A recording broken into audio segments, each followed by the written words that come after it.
ओम शांति।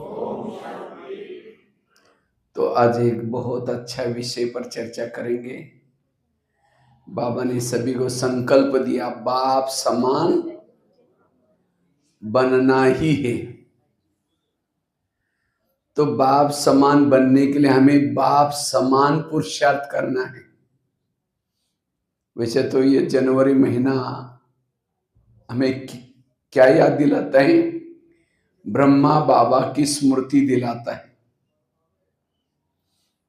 तो ब्रह्मा बाबा कैसे शिव बाबा के समान बने? ब्रह्मा बाबा ने दो बातों का पुरुषार्थ किया। एक, बाबा ने आत्मा का पाठ पक्का किया, और दूसरा, बाबा ने अपने कर्म इंद्रियों का दरबार लगाया। इस एक दो बातों के कारण बाबा नारायण बने। इन दो बातों के कारण बाबा सबके प्रिय बने, कर्मेंद्रिय जीत बने, कर्मातीत बने। तो हमें भी कोई नया पुरुषार्थ नहीं करना है, कोई नया प्लान नहीं बनाना। जो मम्मा ने किया, बाबा ने किया, दादियों ने किया, वही करना है। तब हम इस विकारों के युद्ध में सफल बनेंगे। तो हम क्या करते हैं? नए नए प्लान बनाते हैं। आज दुनिया के शास्त्र इकट्ठे करो, ग्रंथ इकट्ठे करो, उससे हुआ कुछ नहीं। विकार बढ़ते गए, समस्या बढ़ती गई। आखिर शिव बाबा धरती पर आया और बाबा ने आत्मा का पाठ पक्का कराया, और साथ में ब्रह्मा बाबा ने इंद्रियों पर क्या किया? इंद्रियों का दरबार लगाया, और इसी पुरुषार्थ से माया जीत, विकार जीत बने, विजय बने। तो हमें भी अगर संस्कारों को परिवर्तन करना है, कई हमारी समस्या है। क्या समस्या है? योग ही नहीं लगता, मेरे संस्कार ही नहीं बदलते, मुझे सहन ही नहीं होता। इन सब का कारण है इंद्रियों की अधीनता। सारे गीता का सार, सारे शास्त्रों का सार, सारे मुरलियों का सार, हे अर्जुन, तुम अपनी घोड़े का लगाम अपने हाथ में रखो। आज इन मूल बातों को छोड़ करके हम बाकी मेहनत कर रहे हैं, और इसीलिए हमारी समस्या खत्म नहीं हो रही। इसीलिए आज हम एक बहुत अच्छा टॉपिक के ऊपर चर्चा करेंगे। अगर भविष्य में उच्च पद प्राप्त करना है, बाप समान बनना है, संस्कारों का परिवर्तन करना है, स्वराज्य अधिकारी बनना, कर्मेंद्रिय जित बनना, इस टॉपिक के ऊपर चर्चा करेंगे। तो करनाल के तो राजा बनेंगे ना सभी? हाँ, राजा किसको किसको बनना? हाथ खड़ा करो। वाह, सबको राजा बनना है। और करनाल तो कर्ण की भूमि है। हाँ, तो सब राजा बनेंगे। लेकिन राजा कौन बनेगा? जिन्होंने इंद्रियों पर जीत प्राप्त किया, वो राजा बनेंगे। तो क्या सभी ने हाथ खड़ा किया था हम राजा बनने वाले हैं? तो सभी ने अपने इंद्रियों को जीत लिए हैं? हाँ? या मन को कहा, ये मन तुम आधा घंटा परमधाम में जाना, मन मार्केट में लेके जाता है। आपका मन मानता ही नहीं, अपनी मन मर्जी चलाता है, तो राजा कैसे बनेगी? हर इंद्रिया आपका कहना माने, जिसको ही बाबा कहते हैं चैरिटी बिगेन्स एट होम। तुम अपने घर को सुधारो। घर मतलब लौकिक घर नहीं, शरीर आत्मा का पहला घर है। तो क्या इस शरीर रूपी घर में रहने वाले सब ज्ञान में चलते हैं? आंखें ज्ञान में चलती हैं, मन ज्ञान में चलता है, कान ज्ञान में चलते हैं। अगर आंखें ज्ञान में चलती, योग में बैठते बंद हो जाती हैं, और जब रात को 11-12 बजे भी मोबाइल देखते तो बंद नहीं होती। इसका मतलब आंखें ज्ञान में नहीं है। अगर कान ज्ञान में चलता तो कोई परचिंतन सुनाता है, और क्या हुआ, और क्या हुआ, हाँ? और ज्ञान की बातों को निकाल लेता है। उसको ध्यान से नहीं सुनता। इसलिए हर इंद्रियों को श्रीमत प्रमाण चलाना। जब मेरी हर इंद्रिया श्रीमत प्रमाण चलेगी तब लोग कहेंगे ये माता बड़ी अच्छी है, ये भाई बहुत अच्छा है। पानी के ऊपर से नौका जाएगी, पार कराएगी, नौका के अंदर ही पानी आएगा तो डुबा देगी। जो इंद्रियों को चलाता है जीवन में पार हो जाता है, और जिसको इंद्रियां चलाते वो डूब जाता है।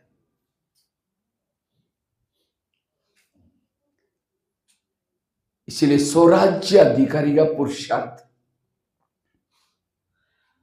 हमारे जीवन की जो भी समस्याएं, सबका कारण है इंद्रियों की अधीनता। अधीन वाला कभी अधिकारी नहीं बन सकता।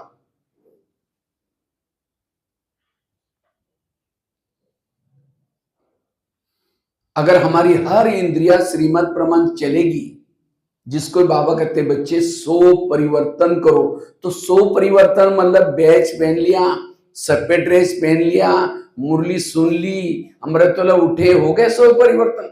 100 परिवर्तन करना अर्थात हर इंद्रियों को श्रीमत प्रमाण चलाना, ये है 100 परिवर्तन। और जो 100 परिवर्तन करेगा विश्व अपने आप बदल जाएगा। ये विश्व का सैंपल है, यह शरीर, दुनिया का सैंपल यह शरीर है। इस स्थूल दुनिया पर शासन करना है तो शरीर पे दुनिया पर शासन करो। इस दुनिया में 3 लोग हैं, शरीर में भी कितने लोग हैं? 3 लोग हैं, यहां आत्म लोग। दुनिया 5 तत्वों की बनी है, शरीर भी 5 तत्वों का बना हुआ है। दुनिया में 70% पानी है, शरीर में भी 70% पानी है। दुनिया में 9.5 करोड़ लोग रहते हैं, शरीर में भी 9.5 करोड़ सेल्स है। ये दुनिया का सैंपल, ये दुनिया है। जिन्होंने संगम युग में शरीर पे दुनिया पर शासन किया, वो सहज इस दुनिया पर शासन कर सकता है। इसलिए स्वराज्य अधिकारी बनना, जिसका इंद्रियों पर शासन है, जिसकी इंद्रिया श्रीमत प्रमाण चलती है, उसके इर्द गिर्द में गुण और शक्तियां रहेगी।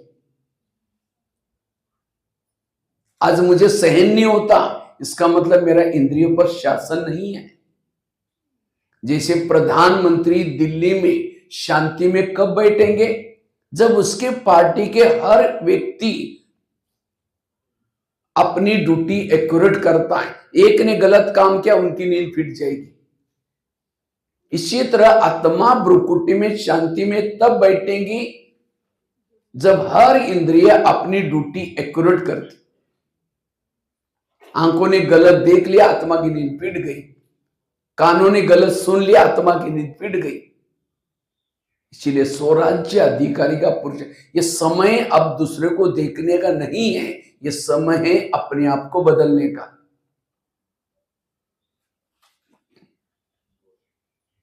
जब कृष्ण रथ में बैठता है, पहले क्या करता है? घोड़ों को प्यार करता है, थपथपाता है। तो हमें भी परम धाम से जब अमृत वेला करके आते हैं, तो हमें भी अपने घोड़ों से प्यार करना। हमारे घोड़े कौन से? ये कान, मुंह। जब अमृत वेला शरीर में आते हैं, अमृत वेला करके, तो जब नहाते धोते अपने एक एक घोड़ों से प्यार करो। हे मेरे कान, तुम आज ऐसी कोई चीजें ना सुनना जो मेरी पराजय हो जाए। हे मेरे आंखें, तुम आज ऐसी कोई चीजें ना देखना जो मेरी पराजय हो जाए। एक एक इंद्रियों का आत्मा के प्रति रिगार्ड चाहिए, रिस्पेक्ट चाहिए। और तब इस युद्ध में अकेले ज्ञान में मत चलो, इंद्रियों का भी सहयोग लो। आज करण युद्ध में असफल क्यों बना? क्यों बना? उसके रथ ने उसको धोखा दे दिया, रथ फंस गया धरती में और इसीलिए असफल हो गया। इसी तरह कर्ण बहुत होशियार था, पांडव से भी होशियार था, लेकिन उसके रथ ने धोखा दिया, इसीलिए असफल हुआ। इसी तरह अगर मैं ज्ञान में, योग में बड़ा होशियार हूं, लेकिन समय पर मेरी इंद्रियां धोखा देंगे तो असफल बन जाऊंगा। इसलिए इंद्रियों का सहयोग होना बहुत जरूरी। ये शरीर हमारा एक किला है, और इस किले के कई दरवाजे, कान, मुंह, आंख, ये सब कौन है? दरवाजे। लेकिन इस दरवाजे में कोई रोकने टुकने वाला ही नहीं है। कान जो चाहे सुन रहे, मुंह जो चाहे बोल रहे, आंखें जो चाहे देख रहे। इसलिए देवता बनने का हमारा सबसे पहला पुरुषार्थ है स्वराज्य अधिकारी स्थिति, इंद्रियोजित स्थिति। कई बार बाबा के कई बच्चे कहते हैं, बाबा हम भविष्य में क्या बनेंगे? बाबा कहता मैं आपको आईना दिखाता हूं, देखो इसमें क्या बनने वाले हैं। तो आप लोग भी चेक करना। सभी आंखें खोल करके सुन रहे ना?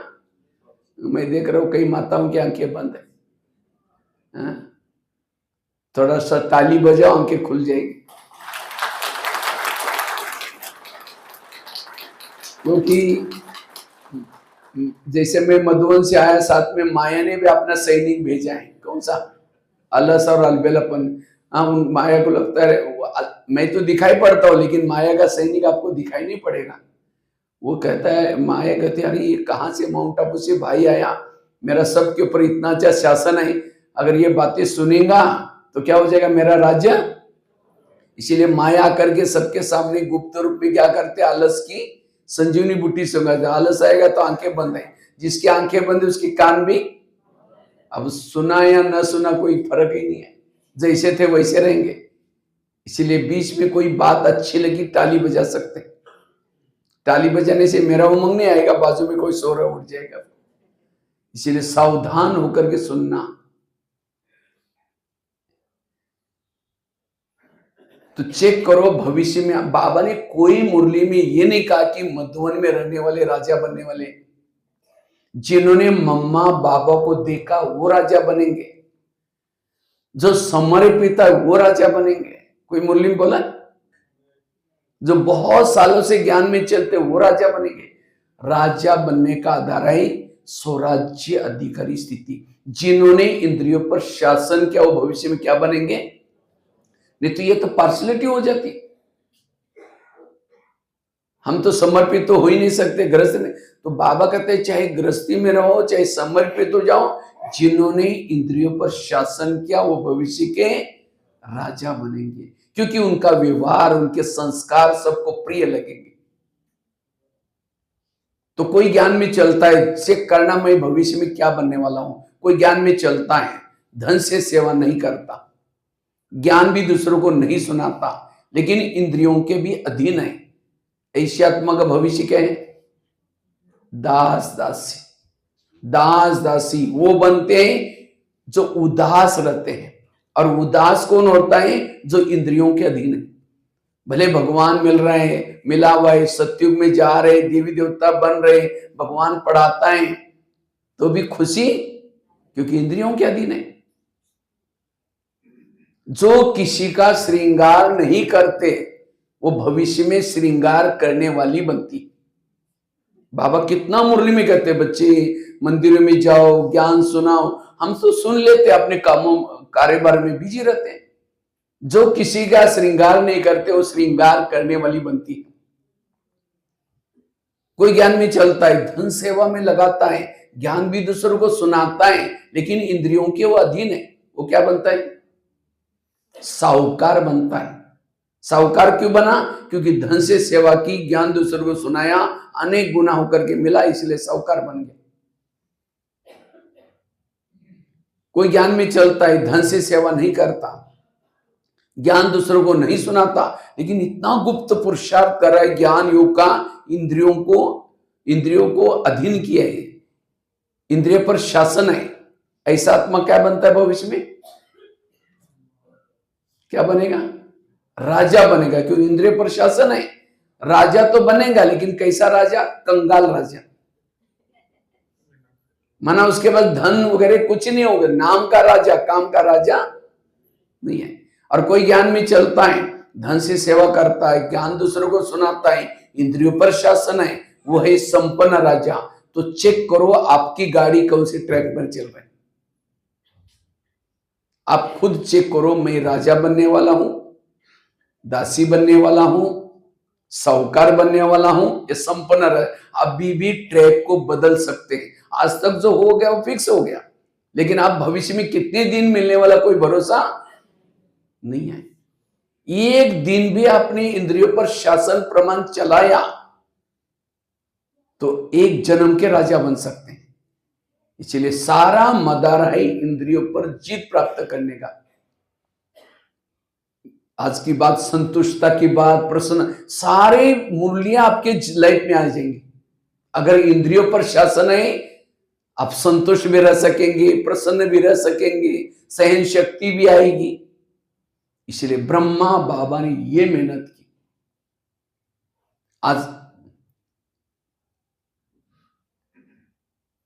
आजकल हमें जैसे कईयों को टाइम नहीं होता, मम्मी पापा को बच्चा कहाँ जाता है, किसके संग में जाता है, क्या देखता है, देखने का पूछने का टाइम ही नहीं माँ बाप को। तब जब बच्चा गलत काम करता हूं कि आंखें फिर जाते, बच्चे ने ऐसे गलत काम कैसे किया।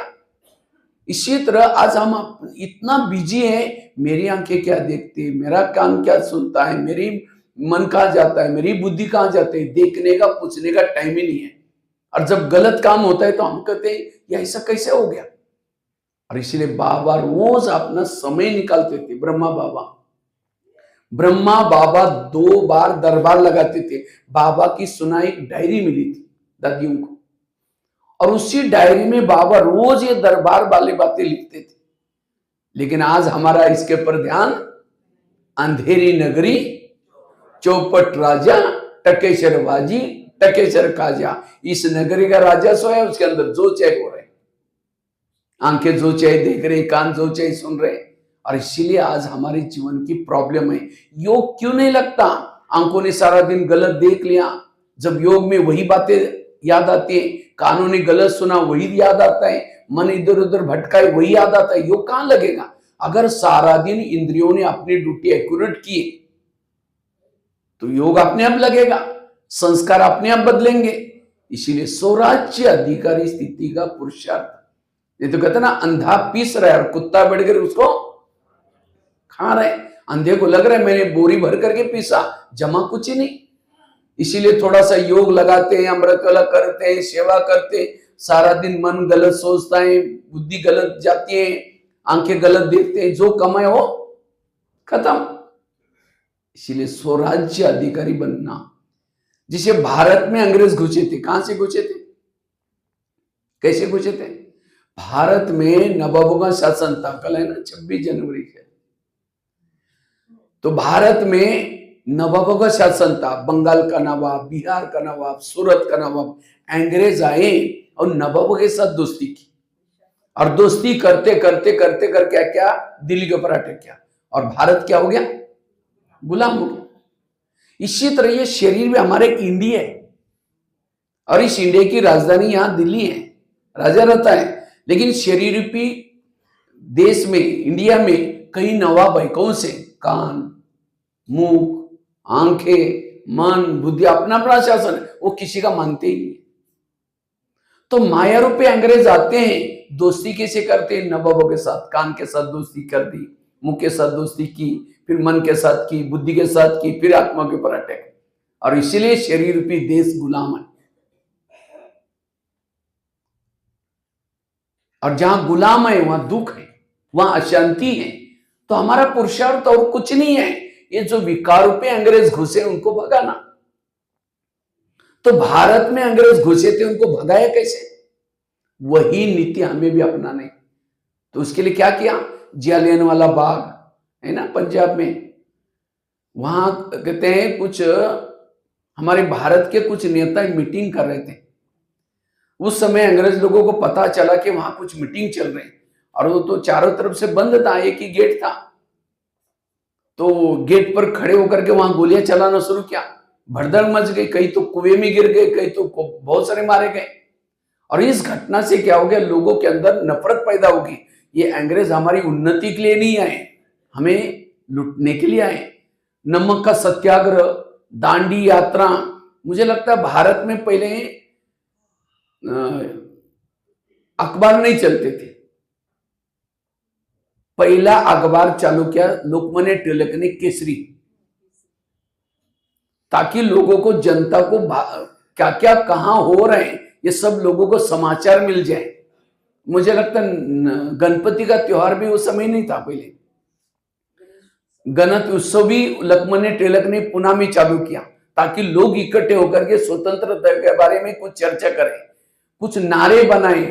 वंदे मातरम कहते हैं, अंग्रेज लोग वंदे मातरम बोलने नहीं देते थे, उनको हिंदी नहीं आती थी, उनको लगता है वंदे मातरम मतलब बांधो और मारो, इसीलिए बोलने नहीं देते थे। तो नारे बनाए और जनता को जागृत किया। जब जनता जागृत हो गई तो जनता ने नारा लगाया, अंग्रेजों go back Simon go back, और फिर अंग्रेज लोग चले गए। इसी तरह हमें भी हमारे शरीर पे, देश में विकारों पे अंग्रेज घुसे हैं, उनको भगाना है, हमें अपने जनता को जागृत करना है। तो हमारी जनता कौन है?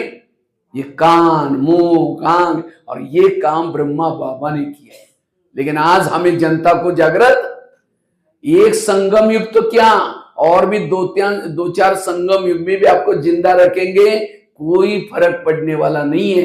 अगर इंद्रियों जित नहीं बनेंगे, विकार जित नहीं बनेंगे। इन इंद्रियों के अंदर विकारों के लिए नफरत आनी चाहिए। आत्मा चाहता है माया गो ब्याग, कान कहता है और क्या हुआ, इधर से आ जाओ, कोई बात नहीं। वास्को डी गामा से अंदर प्रवेश हो जाता है। ये वास्को डी गामा है। जैसे पाकिस्तान के बॉर्डर पर कोई सैनिक रहता है सिक्योरिटी के लिए, और कोई एक आतंकवादी आता है, कहता है ये 1000 की 500 की नोट की बोरी लो, मुझे अंदर भेज दो। अब सैनिक को लगा, रहे 500 की नोटा, इतना बोरा, मैं कितना भी गवर्नमेंट की सर्विस करूंगा तो भी नहीं मिलेगा, और बोरा लेकर के अंदर भेजेगा, कितने लोगों को मारेगा। इसलिए उस सैनिक को नोट प्रेमी नहीं, देश प्रेमी बनने की जरूरत है। इसी तरह आज हमें, हमारा कान हमें क्यों रखा हुआ है? क्योंकि आत्मा की रक्षा करने के लिए कान है। आंखें किसी लिए? आत्मा की रक्षा करने के लिए। मुंह किसी लिए? आत्मा की रक्षा करने के लिए। मन किसी लिए? लेकिन रक्षक ही भक्षक बने। माया कहीं बाहर से नहीं आती, कान से आते हैं, आंखों से आते हैं, मुख से आते हैं, मन से आते हैं, बुद्धि से आते हैं। लेकिन आज हम इसको कभी पूछते भी नहीं क्यों आई और कहां से आई, और इसीलिए आज हमारे जीवन के प्रॉब्लम है। इसलिए रोज इन इंद्रियों से बातें करना, और जब कर्मेंद्रिय से बातें करेंगे, केवल बातें करके नहीं छोड़ना है उसको, फिर बाद में अगर वहां से आई है तो वहां उनको सजा देना, शिक्षा देना, और ये बाबा करते थे। लेकिन आज हमारे इसके तरफ ध्यान नहीं, इसलिए हमारे में परिवर्तन नहीं आ रहे। आज कई कहते सतयुग कब आएगा, कितना साल बाकी है संगम युग, कृष्ण जन्म कब लेगा। लेकिन सत्युग का गायन क्या है? एक धर्म, एक राज्य, एक भाषा, एक कुल, एक मत। सत्युग पहले हमें अपने अंदर बनाना है। एक आत्मा का शासन बॉडी पर है, एक राज्य है, या कभी माया का भी राज्य होता है। मुझे लगता है सीजन की पहली मुरली, मुझे लगता है कौन सा, किसी का टर्न था, यूपी वालों का टर्न था। क्या मुरली थी? अपने स्वराज्य का चार्ट को चेक करो और अखंड राज्य के अधिकारी बनो। बाबा ने मुरली चलाई। इसीलिए आज हमें अंदर सत्युग बनाना है। मेरा एक एक इंद्रियों पर शासन, लॉ और ऑर्डर प्रमाण चलना। अखंड भारत कब बनेगा? जब अखंड, हमारी हर इंद्रियों में अखंडता चाहिए, कहीं से भी माया ना घुसे, तब भारत अखंड बन जाएगा। आज मुख का अपना शासन है, आंखों का अपना शासन है।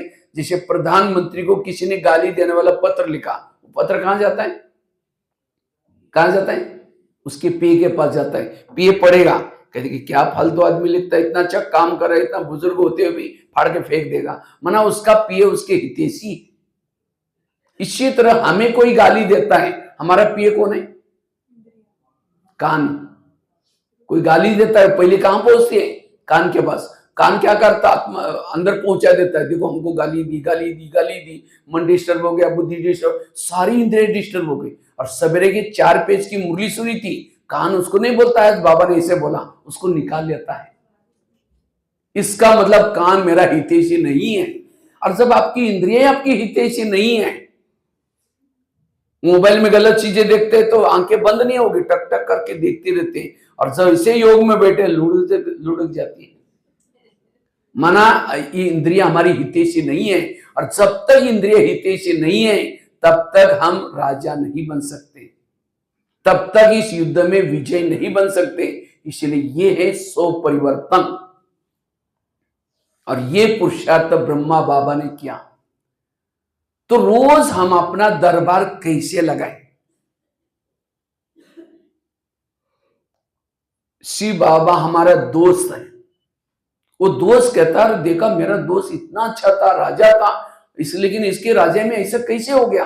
वो कहता है कोई बात नहीं, घबराओ नहीं, मैं तुम्हें क्या करता हूं, राजे देने की प्रैक्टिस करता हूं, तो मेरे पास आ जाओ अमृतवेला।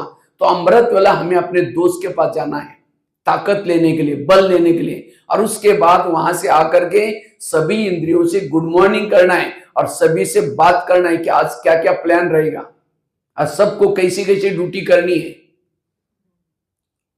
तो अमृतवेला करके आने के बाद 4:45 से लेकर के 5 बजे तक अपने इंद्रियों से बातें करनी है। कैसी बातें करनी है?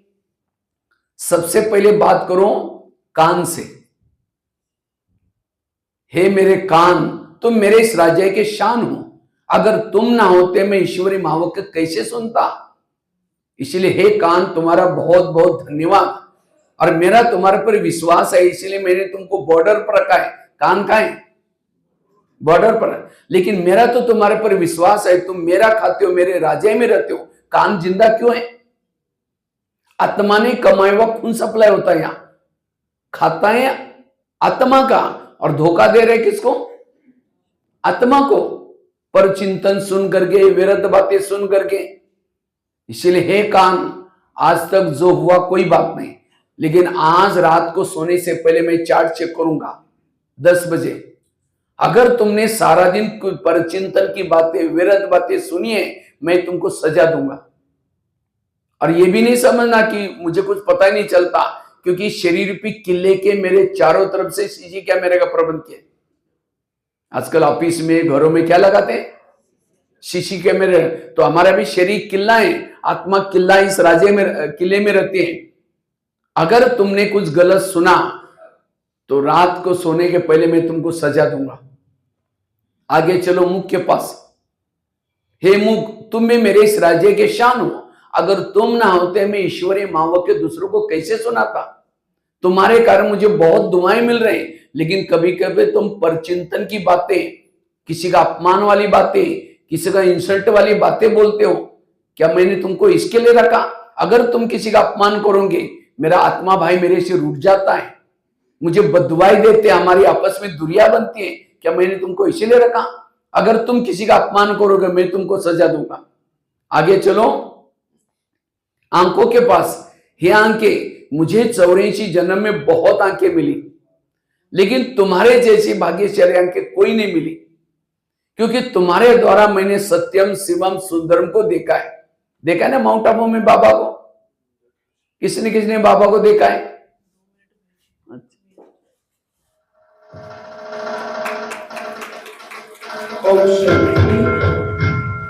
हमारे बीच हमारे आदरणीय रेणु पधारे हैं। आपका बहुत बहुत बहुत बाबा के इस घर में स्वागत है, स्वागत है, स्वागत है। मैं भी रामगुरु भाई जी से अनुरोध करती हूँ कि वो आपको पुष्प गुच्छे भेंट करके आपका वेलकम करेंगे। बहनें आपको चुन्नी पहना करके आपका स्वागत करेंगी। ये आंगन, ये द्वारे, सूरज सितारे, कहता ये संसार है। प्रभु प्रिय जनों के घर में आप प्रभु प्रिय आत्मा का स्वागत बारंबार है, स्वागत बारंबार है। हमारी रेणु बाला बहन जी करनाल नगर निगम की महापौर हैं आप, और पूरे भारत के जो भी महापौर हैं उनकी आप प्रेसिडेंट हैं, और आज इस सभा में पधारी हैं। आपका बहुत बहुत बहुत हृदय की गहराइयों से इस ईश्वरीय ब्राह्मण परिवार की ओर से बहुत बहुत बहुत वेलकम। ओम शांति। अभी सुबह से लगे हुए थे, फोन किया मैं जी को और वो आए। अभी मनोहर लाल जी आ चुके हैं, तो इन्होंने 2 मिनट में ही निकलना है। बोले मैं सिर्फ 2 मिनट के लिए आऊंगी। और इनकी कितनी महानता है। और सामने आज हमारे फोटो लगी हुई है, श्री नायब सिंह सैनी जी का भी जन्मदिन है। उनके उपलक्ष्य में बहुत सारे उनके प्रोग्राम हैं और आप ये ओम शांति। तो बात चल रही थी, देखो राजा निर्माण करने के लिए महल भी चाहिए ना, इसलिए बाबा महल की भी तैयारी कर रहे हैं आप लोगों के लिए, क्योंकि राजाओं की पढ़ाई बहुत रॉयल जगह पर होती है। ये तो है ही रॉयल, और आपको रॉयल बाबा बनाकर दे रहे हैं। तो मैं आपको बता रहा था कि कैसे हमें दरबार लगाना अपना, क्योंकि जो संगम युग में दरबार लगाएगा वही सतयुग में भी दरबार लगाएगा। तो हमें किसका दरबार लगाना है? अपने इंद्रियों का। तो सबसे पहले दरबार लगाना है अमृत वेला क्लास योग के बाद क्या करना है? 5-10 मिनट अपनी इंद्रियों से बातें करने। सबसे पहले बात करनी है कान से। हे मेरे कान, तुम मेरे इस राज्य के शान हो। अगर तुम ना होते मैं ईश्वरी महावाक्य कैसे सुनता। इसीलिए तुम्हारा बहुत बहुत धन्यवाद, और मेरा तुम्हारे पर विश्वास है, इसीलिए मैंने तुमको बॉर्डर पर रखा है। कान कहाँ है? बॉर्डर पर है। लेकिन मेरा तो तुम्हारे पर विश्वास है। लेकिन आज मैं अमृत वाला शिव बाबा के पास गया था, शिव बाबा ने तुम्हारे लिए कुछ इशारे दिए हैं।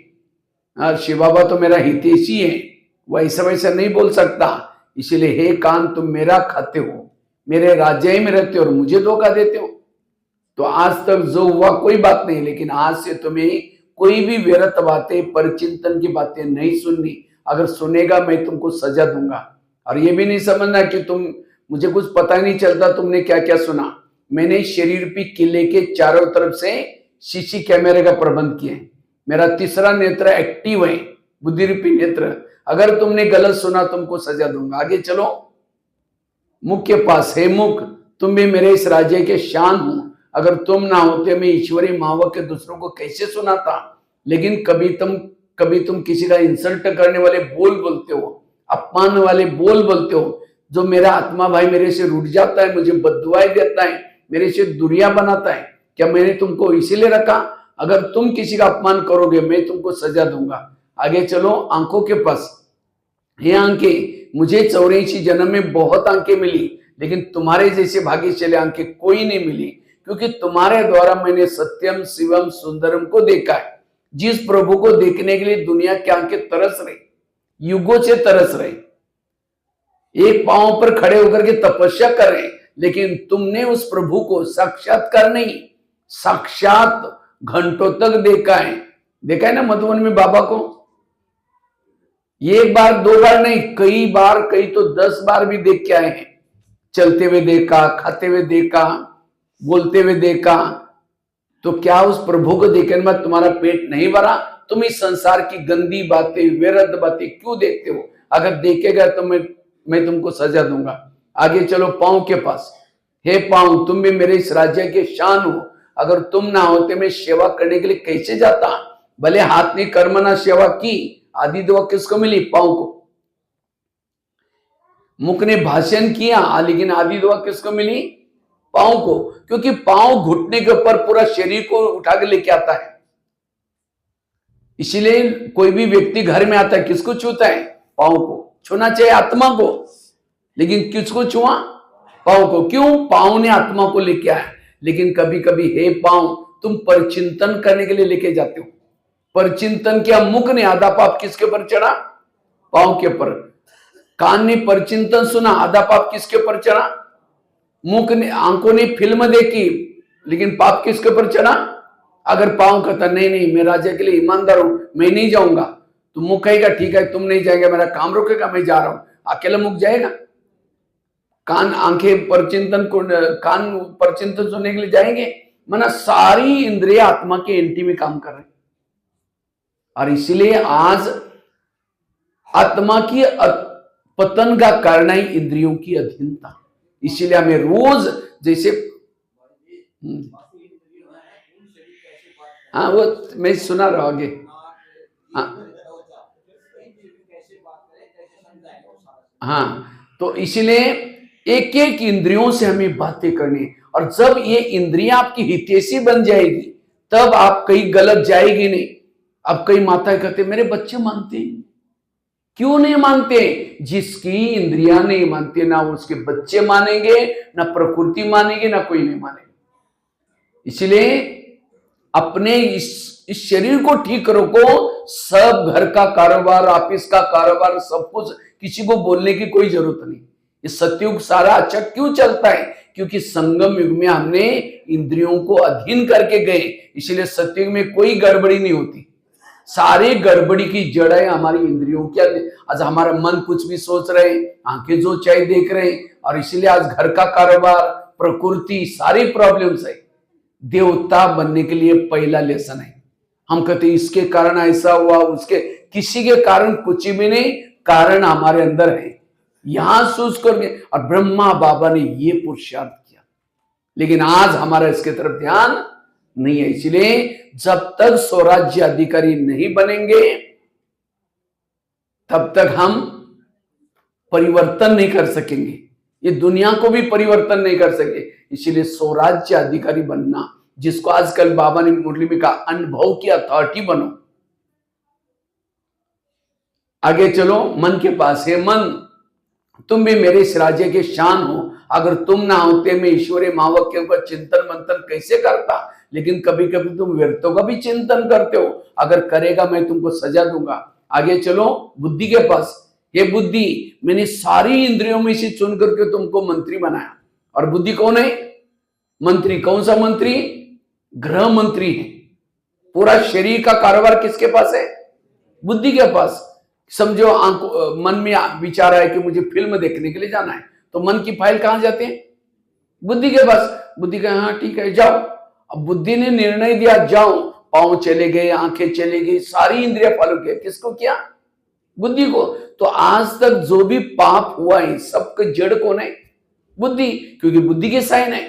तो बुद्धि से एकांत में बातें करो। हे बुद्धि, मैंने तुमको सभी इंद्रियों में से चुन करके मंत्री बनाया, मुझे लगा तुम मेरा कारोबार अच्छा कराएगा, लेकिन तुमने कोई ऐसी गलत निर्णय किया, पूरा मेरा कारोबार चला गया। इसीलिए हे बुद्धि, आज से तुम्हें जो भी निर्णय लेना है श्रीमत के आधार से। अगर तुमने गलत निर्णय लिया मैं तुमको सजा दूंगा। तो क्या इतना हमारा ध्यान है? सभी ने हाथ काट के हम राजा बनने वाले। हाँ, इसीलिए स्वराज्य अधिकारी का पुरुषार्थ ये हो गया। सवेरे का दरबार, फिर रात को सोने के पहले दरबार लगा दो। कितना बजे? 10 बजे। सबसे पहले बात करो कान से। कान, तुम्हारा सारा दिन का चार्ट कैसा रहा? तुम्हारा बहुत बहुत धन्यवाद। 7 बजे मैंने तुम्हारे द्वारा मुरली सुनी थी, लेकिन 12-1 बजे को एक माता जी थी, किसी की व्यर्थ बातें सुना रही थी, तुमने बड़ा नजदीक जाकर सुना था। और क्या हुआ? और क्या हुआ? मैंने उस सीसी कैमरे में देखा है। इसीलिए तुम्हारे लिए सजा, सजा मतलब कोई कैंची लेकर के काट करके नहीं फेंको, जाओ तुम मेरे राजा से, ये सजा नहीं दो। वो था ना एक क्या सूरदास, उसने आंखें निकाल कर, आंखों निकल, वो सजा नहीं देनी। यहाँ अलौकिक सजा दो। आज हमने कान ने गलत क्यों सुना? क्योंकि कान के अंदर योग्य ज्ञान नहीं है, इसलिए गलत सुना। इसलिए कान को कौन सी सजा दो? दोबारा मुरली सुनो, ये है सजा। दोबारा मुरली सुनो, कान गलत सुनेगा नहीं। आगे चलो, मुख के पास। मुख, तुम्हारा चार्ट कैसा रहा? समझो कान ने दरवाजा खोला, तो कम से कम तुमने तो अपना दरवाजा बंद रखना चाहिए था। तुमने भी बोला हाँ माता ऐसी करते हो, बहन जी ऐसी, मेरे साथ भी ऐसा क्या? तो दुश्मन और अंदर घुस गया। मैं तो 5-6 दरवाजे के अंदर बैठा हूं, तुमने भी सहयोग किया, इसीलिए तुम्हारे लिए सजा।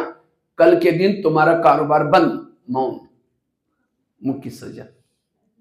तो ऐसे हमें हर इंद्रियों को से बात करना है, शिक्षा देनी है, सावधान। जब इसमें परिवर्तन आएगा तो ऑटोमेटिकली सब कुछ ठीक हो जाएगा। इसीलिए ये ब्रह्मा बाबा ने ऐसा पुरुषार्थ किया था।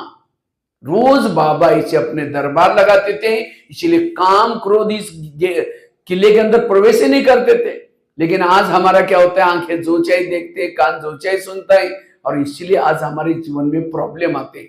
क्योंकि राजाओं की कुछ निशानी होती है। राजा की पहली निशानी, राजा जिस शहर में रहता है सब उसका कहना मानते।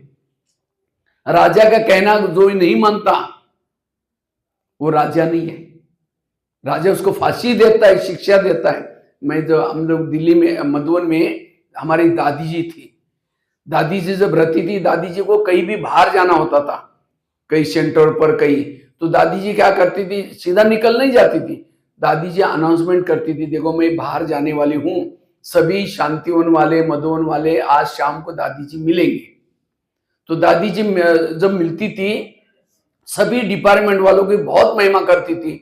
देखो ये किचन वाले कितने मेहनत करते, सिक्योरिटी वाले कितने अच्छे भाई लोग हैं, ये आवास निवास वाले, सभी की महिमा करके, उनको टोली खिला करके, प्यार करके फिर जाती थी। तो सभी को लगता था दादी जी हमारी महिमा किया, तो दिल से सेवा करते थे।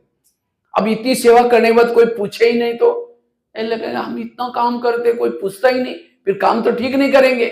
इसी तरह आज हमारी इंद्रियां 24 घंटा कितनी मेहनत कर रहे हैं।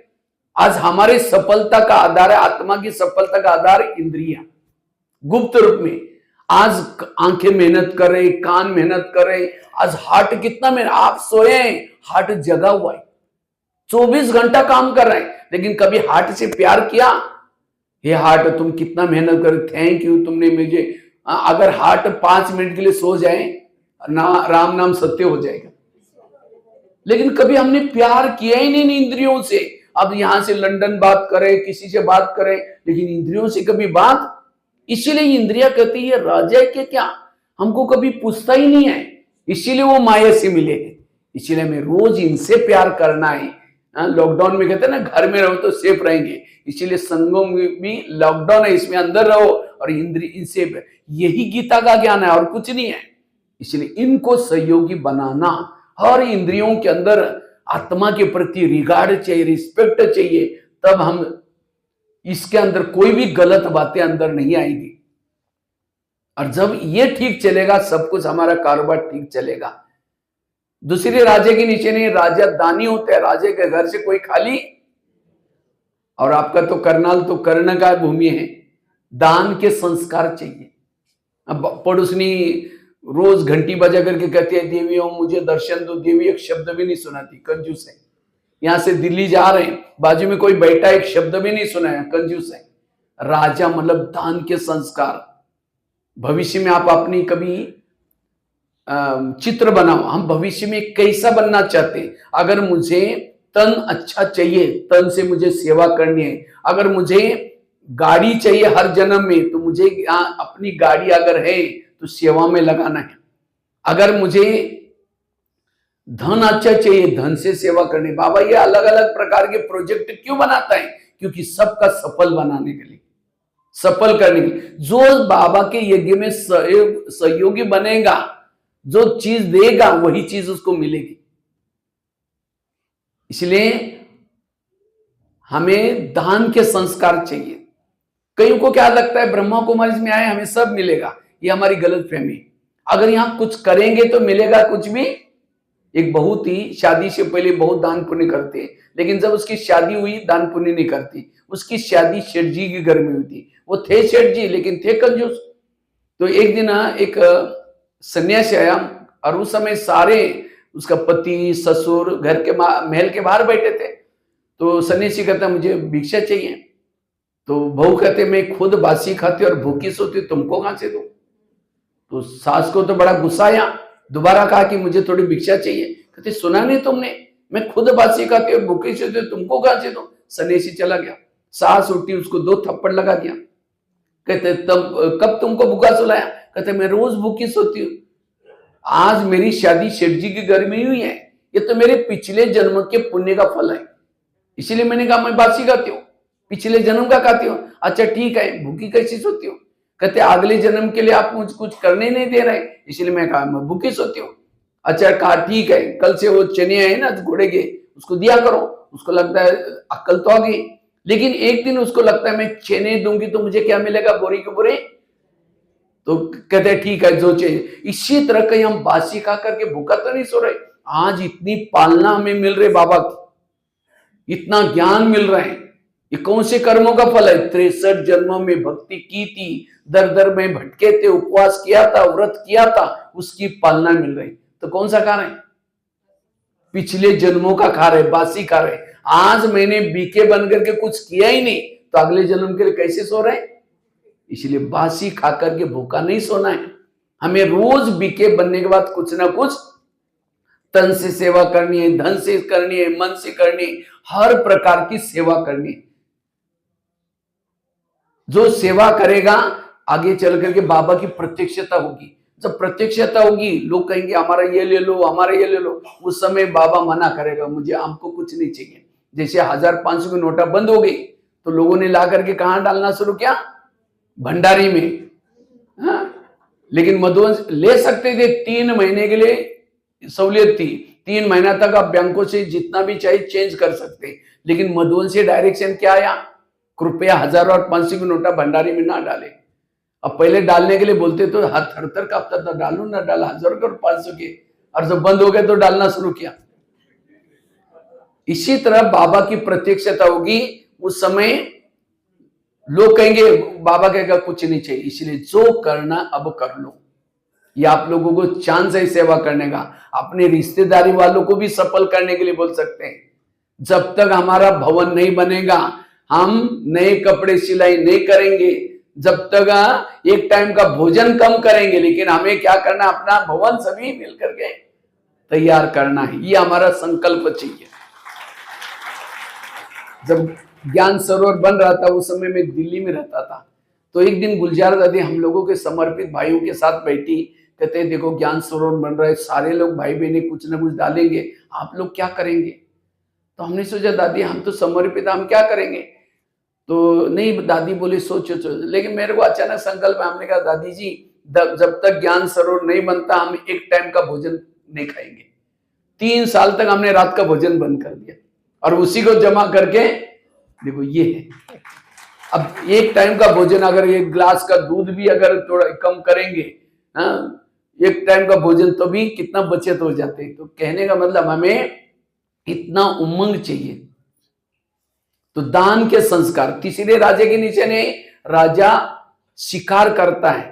राजा शिकार किसकी करता है?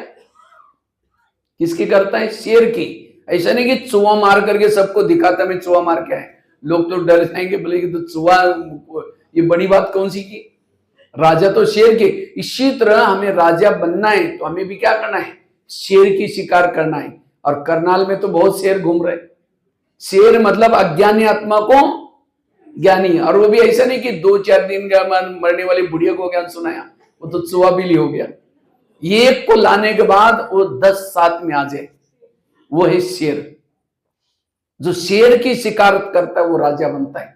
तो हर एक को 1 महीने में एक को बीके जरूर बनाना है, क्योंकि राजा बनने के लिए तो प्रजा भी तो चाहिए ना। मुझे तो शिकार करने का बड़ा शौक है। मैं तो भारत के कोने कोने में हर 15 दिन में निकलता हूं, और मेरे एक टूर में 10-12 शिकार तो हो ही जाते, चाहे जेलों में, स्कूलों में, बसों में जाकर के शिकार करने का शौक चाहिए। पहले कहानी आती थी ना, एक राजा था शिकार करने, अखेट बोलते उसको, तो अखेट खेलने का भी हमारा शौक चाहिए।